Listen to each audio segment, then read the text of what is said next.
Face au nombre grandissant des personnes infectées au Covid-19, le gouvernement ivoirien, pour briser la chaîne de transmission, a édicté des mesures sécuritaires, notamment la fermeture des lieux de culte.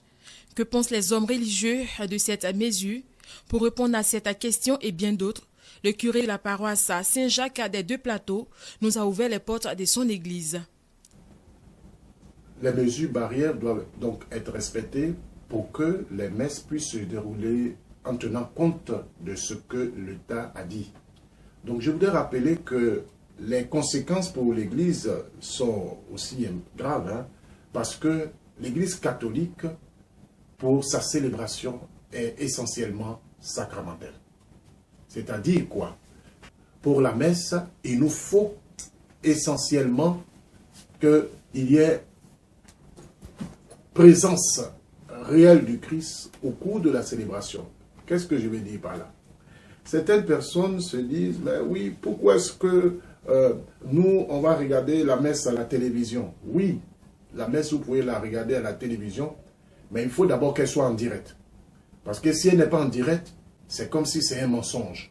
Parce qu'on ne peut pas enregistrer une messe le mercredi pour faire passer ça le dimanche en faisant croire à des gens que nous sommes en train de célébrer la messe. Parce que pour nous, la messe, elle est célébrée en temps réel. Donc, si nous voulons noter, pour nous, ça a une conséquence forte pour l'Église catholique. Voilà pourquoi on essaie, avec ce qui est arrivé, l'Église catholique a essayé d'utiliser les réseaux sociaux, notamment Facebook et tout cela, pour faire des messes en direct, pour que les chrétiens puissent communier de manière spirituelle à la messe privée du prêtre qui dit que le prêtre dit sur la paroisse.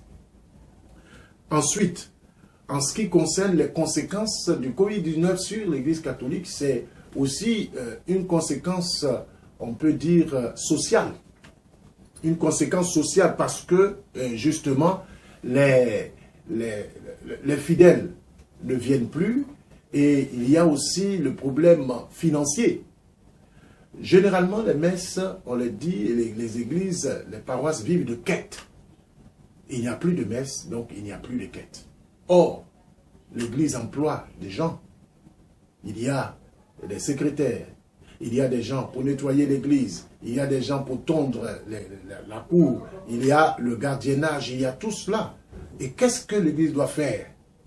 C'est en cela que l'église appelle ses fidèles à ne pas se confiner simplement et à ne pas penser à l'église.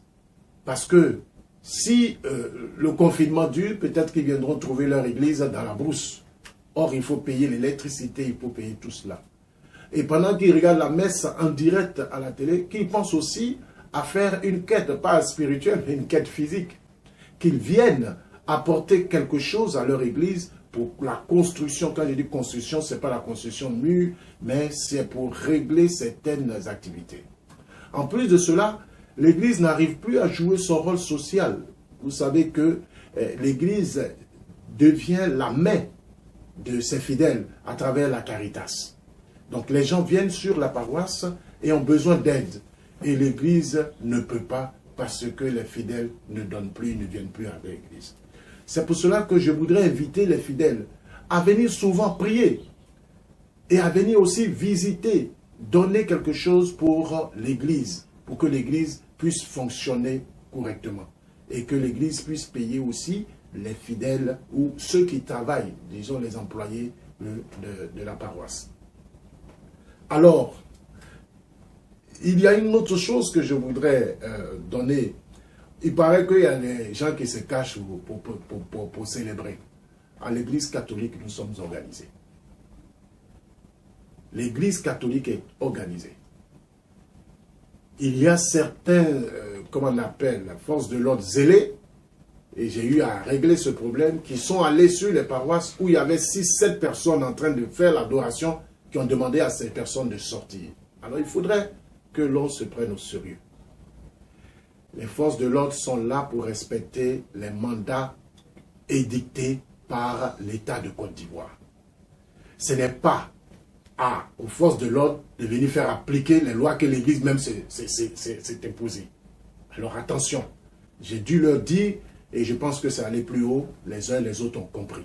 Maintenant, s'il y a certaines églises, qu'elles soient catholiques ou pas, ben je ne crois pas pour ce qui concerne l'église, s'il y a certaines églises qui célèbrent en cachette avec un nombre pléthorique sans tenir compte de ce que l'État a demandé, minimum 50 personnes et dans le respect de la distanciation et aussi du lavement des mains et des cache-nez, alors ils tombent sur le coup de la loi. Et donc ce sont des rebelles à la loi, ce sont des indisciplinés.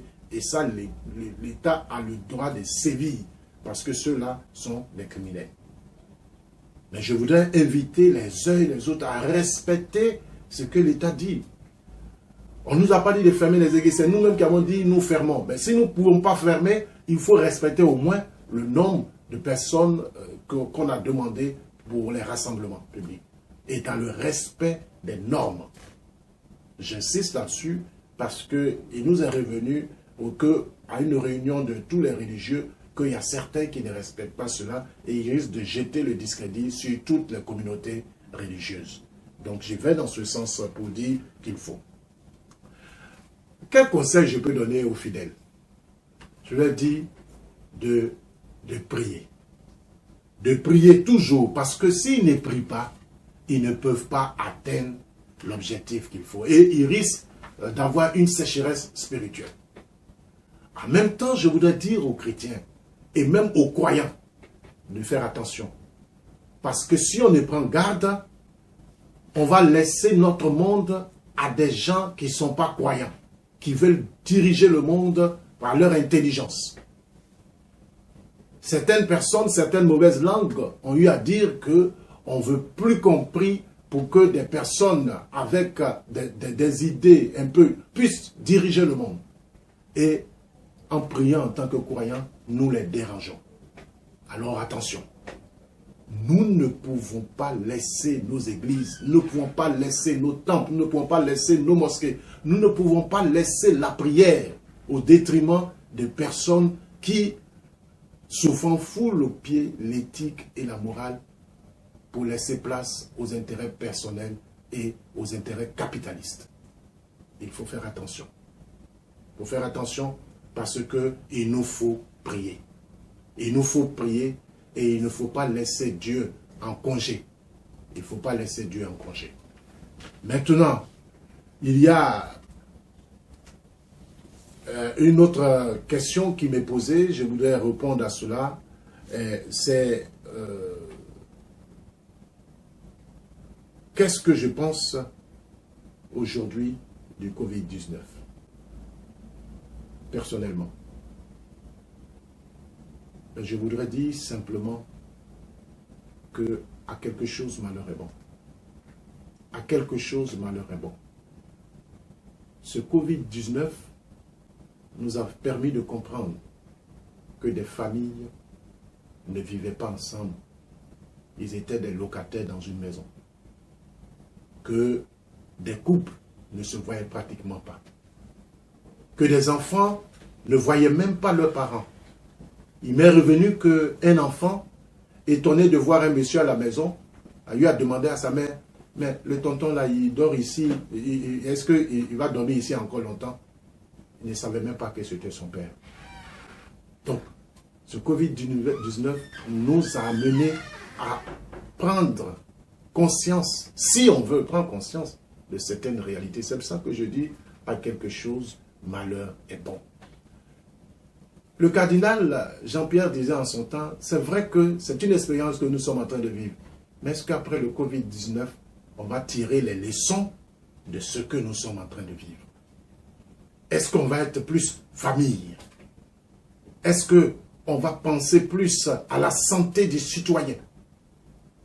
Est-ce qu'on va penser plus à être très propre dans notre vie? Parce qu'imaginez-vous, moi-même j'en ai fait l'expérience. Je me lave les mains chaque 10 minutes, mais quand je vais laver, je constate que mes mains sont sales. Et je pense, en ce temps où je ne me lavais pas les mains régulièrement, et que je mangeais, je prenais ceci, un fruit ici et là, et je mangeais. Combien de microbes j'ingurgitais? Mais est-ce qu'après cela, on fera comme on a fait pour l'Ebola? Oh, c'est fini, on peut maintenant reprendre de plus belle. je pense pour ma part, vous me dites qu'est-ce que je pense du Covid. J'ai dit, à quelque chose, malheur est bon, mais il faudrait que nous tirions les leçons de cette pandémie pour que notre monde puisse être un monde de solidarité, un monde de présence, pour que nous ne soyons pas juxtaposés les uns à côté des autres, mais que nous formions un. Parce que c'est dans l'unité que nous pouvons aller de l'avant. Quand chacun veut être seul, alors il y a l'égoïsme qui est. Or, quand il y a l'égoïsme, il y a ce que les gens appellent l'envie. Il y a la jalousie, la méchanceté qui s'instaure. Or, nous n'avons pas besoin de cela en ce moment, dans notre monde. Il nous faut simplement. On ne dit pas qu'il n'y a pas de distinction dans la vie. Il y a de toute façon, les doigts n'ont pas les mêmes longueurs. Il peut y avoir des riches, il peut y avoir des pauvres. Mais que le pauvre se sente aussi humain. Qu'il ait au moins le minimum pour survivre. Pour qu'il sache que, bon, celui qui est directeur de société, si moi je ne suis pas allé à l'école, que je n'ai pas eu le moyen, je ne peux pas revendiquer ce qu'il a, mais que j'ai le minimum pour moi en fonction de ce que je suis et ce que j'ai fait. Et qu'on donne la chance à tout le monde de pouvoir être heureux. Vous comprenez que le pauvre, il n'a pas besoin de milliards. Lorsque vous donnez quelque chose à un pauvre, mais il est heureux. Et souvent, il est plus heureux que vous, que nous, qui avons plus. Alors, créons un monde plus juste après cette pandémie du Covid-19. C'est ce que, moi, je pense de cette maladie, qui est destructrice, mais qui en même temps nous amène à prendre des décisions bonnes pour l'avenir. Si nous n'avons pas la conscience émoussée, si nous sommes des hommes raisonnables, nous devons comprendre qu'après cette pandémie, nous devons faire tout pour que nous ayons un monde juste, un monde où il y a la paix, un monde où il y a la solidarité, il y a l'amour du prochain. Un grand merci à Regina TV qui nous donne l'occasion de parler de Dieu. Restez chez vous, mais en prière, a-t-il dit.